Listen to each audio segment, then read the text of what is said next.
வணக்கம் வணக்கம். இனிய கனடா வணக்கம். இன்று 2023 மாசி மாதம், அதாவது 15வது நாள், புதன்கிழமை.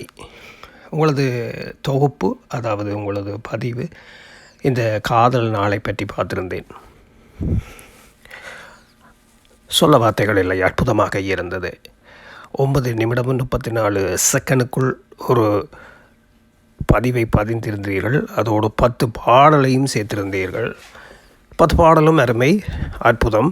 வரிகளுக்கேற்ப வார்த்தைகளோடு வரிகளையும் வார்த்தைகளாக்கி இங்கே பதிவு செய்திருக்கிறீர்கள். சொல்ல வார்த்தைகள், ஒரு காதல் எந்தெந்த கோணத்திலே செல்லுகின்றது என்பதை அழகாக அற்புதமாக விளங்கப்படுத்தியிருந்தீர்கள். வாழ்த்துக்கள் சொல்லுகின்றேன். நிச்சயமாக முதல் பாடல் அற்புதமான பாடல். மயங்குகிறேன் சொல்ல தயங்குகிறேன், அதைத் தொடர்ந்து உன் பேர் சொல்ல ஆசை, அதைத் தொடர்ந்து ஆனாலும் முதல் காதல் என்று சொல்லியிருந்தீர்கள். என்னை பொறுத்தளவில் முதல் காதல் எப்போதும் என் முதல் காதல் என் அம்மா தான். அம்மாவைத்தான் முதலில் நான் காதலித்தேன்.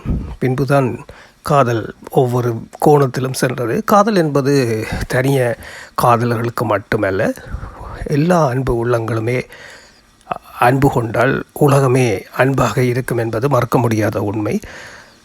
போகுதே நீ என் மனசு என்று 3வது பாடலும், 4வது பாடலாக நீ போகும் பாதையில் என் மனசு, 5வது பாடல் நெஞ்சை தொட்ட பாடல். அது ஒரு அற்புதமான நடிகை நடித்தது. அந்த நடிகை இப்போது எங்களோடு இல்லை, ஸ்ரீதேவி அவர்கள். உண்மையிலே அந்த பாடலில் வரியிலேயே அவரின் பெயரையும் சொல்லியிருக்கின்றார்கள், தேவி ஸ்ரீதேவி என்று. அவரின் நடிப்புக்கு இனி யாராலும் நடிக்கவும் முடியாது, அவரை போல் யாரும் ஆகவும் முடியாது. அற்புதமான நடிப்பு, அவரின் நடிப்பு. அவரை ஞாபகப்படுத்தி இருக்கிறீர்கள் இந்த காதல் நேரத்தில், அதாவது காதல் அன்பு நாளில்.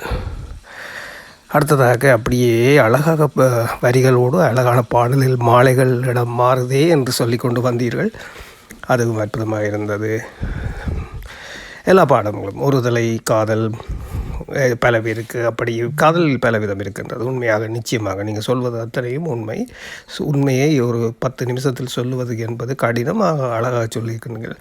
பின்பு அந்த காதல் வருகின்ற போது அதை நினைவில் வைத்து கொண்டு வாழ்வதற்காக ஒரு பாடல், நினைவாலே சிலை செய்து வைத்தேன், பிறகு வண்டி மாடு என்று எங்களது வண்டி மாட்டை காட்டிக்கொண்டு கடைசியாக ஒளிபரப்பாகிய பாடல் அற்புதமான பாடல். எனக்கு அதுவும் பிடித்தது. எங்கள் பாலசுப்ரமணியம் மூச்சு விடாமல் பாடியது என்றும் சொல்லுகின்றார்கள். இல்லை, அவர்கள் அந்த அந்த அந்த புது சிஸ்டத்தில் அவரை அப்படி பாட வைத்தார்கள் என்றும் சொல்லுகின்றார்கள். அது எதுவாக இருந்தாலும் அந்த பாடல் வரிகளை தொடர்ந்து பாலசுப்ரமணியம் அவர்கள் பாடிய போது, கேட்கின்ற போது அவ்வளவு அற்புதமான பாடல். மண்ணில் இந்த காதல் என்று யாரும் வாழ முடியுமோ? ஆமாம், நிச்சயமாக ஒருத்தராலும் வாழ முடியாது.